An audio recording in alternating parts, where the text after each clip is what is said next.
Musisi Indonesia lagi panas soal royalti. Penyanyi dituntut, pencipta lagu dan penyanyi sama-sama bikin asosiasi baru.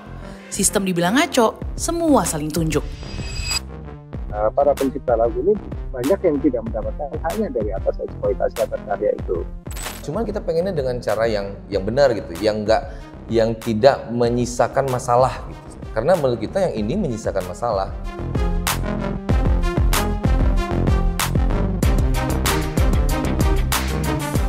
Gugatan royalti makin rame, satu persatu penyanyi top ikut terseret. Panggung hiburan sekarang kayak arena sengketa. Vidi Aldiano digugat 24,5 miliar rupiah sama Kinan Nasution gara-gara bawain lagu Nuansa Bening 31 kali selama 16 tahun. Rumahnya pun terancam disita. Lesti Kejora juga kena. Dilaporkan pidana karena unggahan 4 cover lagu ciptaan Yoni Dores ke YouTube tanpa izin. Ancamannya 4 tahun penjara atau denda 1 miliar rupiah.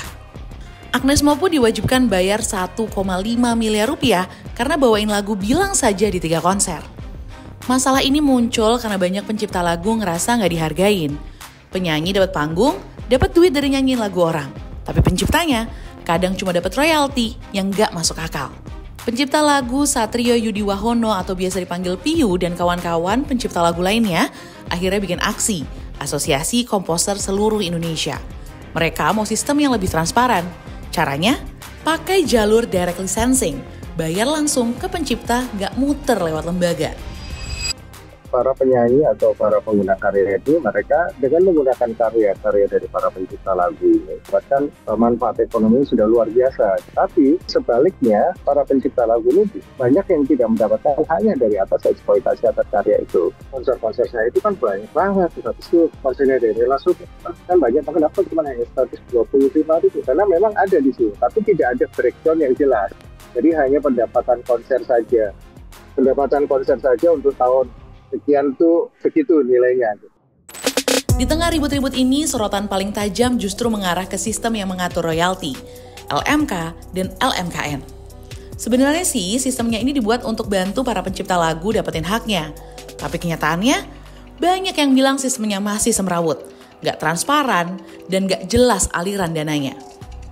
Permasalahan ini adalah ketidaksempurnaannya sistem yang dijalankan oleh LMKN dan LMK. Tapi kalau gue pikir selama kurun waktu gue dari tahun 90 sampai 2025 ini permasalahan musik Indonesia yang sangat-sangat besar dan berskala betul-betul nasional baru kali ini. Buat gue ini sangat-sangat tamparan sebenarnya untuk LMKN dan LMK untuk bekerja lebih benar, lebih akuntabilitasnya lebih benar, transparansinya lebih benar. Karena ini benar-benar kalau menurut saya benar-benar tamparan banget gitu.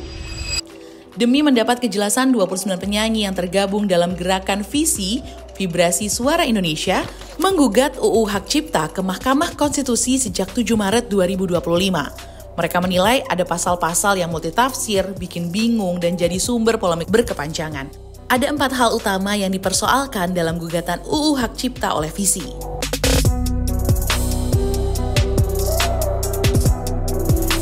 Apa yang kita perjuangin di MK itu, apapun keputusannya, katakanlah ya, keputusannya adalah, oh ternyata benar bahwa setiap nyanyi itu mesti izin dulu gitu. Tapi kita pengennya yang fair dong, karena kan kita sebagian besar kita tahunya kan nggak begitu nih selama dari tahun 2014 ya. Ya udah kalau misalnya memang mau begitu, kita mulai di tahun 2025 ke depan ya. Gitu. Tapi 2025 ke belakang jangan dong. Itu aja sih sebenarnya kan ya. Karena kalau 2025 ke belakang itu kan bahaya, bisa banyak yang dipermasalahkan nanti. Di tengah derasnya kritik, pihak LMKN nggak tinggal diam. Menurut mereka, ada banyak faktor yang bikin royalti nggak sampai ke pencipta, termasuk soal promotor yang nakal dan aturan yang belum dijalankan maksimal. Kalau memang mungkin pertunjukannya cuma segitu, ya mungkin memang karena banyak lagunya dinyanyikan dalam pertunjukan konser, promotornya tidak bayar. Jadi memang nol, promotornya tidak bayar. Mestinya itu promotor-promotor itu yang kita ganyang bersama, LMKN dan pencipta kan gitu. Tapi malah baliknya ke LMKN. Meski sistemnya banyak dikritik, LMKN tegaskan kalau lagu dipakai dalam live event komersil boleh tanpa seizin pencipta asalkan membayar royalti lewat LMKN. Sebuah karya cipta ketika digunakan di ruang-ruang publik secara komersial, yaitu tentunya kan harus minta izin dari pemilik hak cipta maupun hak terkait tadi. Khusus untuk performing rights, juga diatur dalam regulasi bahwa pemilik hak cipta mendapatkan hak ekonominya itu melalui lembaga manajemen kolektif. Nah, itu diatur dalam mekanisme nanti pasal-pasalnya juga. Secara sistem royalti, lagu di Indonesia dikumpulkan dan dibagikan lewat LMKN. Modelnya disebut blanket license. Ini udah diatur di UU Hak Cipta nomor 28 tahun 2014. Intinya, LMKN jadi pusat urusan royalti, biar semuanya terdata dan terdistribusi. Ini alur distribusi royalti performing rights di Indonesia. Pengguna bayar royalti ke LMKN sesuai tarif resmi.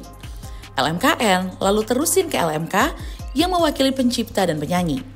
LMK bagi royalti ke anggotanya, dipotong biaya operasional 20%, lalu dibagikan sesuai data pemakaian lagu. Biasanya royalti cair 2 kali setahun, tergantung kebijakan tiap LMK. Nah, soal besaran tarif udah diatur dalam Keputusan Menteri Hukum dan HAM dan bisa langsung dicek di situs lmkn.id/lisensi. Contohnya, tarif buat kafe atau restoran dihitung dari jumlah kursi atau luas ruangan. Sementara konser, tarifnya dari total penjualan tiket. Di situs LMKN juga ada kalkulator simulasi. Misal, konser dengan omset 100 juta rupiah, royaltinya sekitar 2 juta rupiah belum termasuk pajak.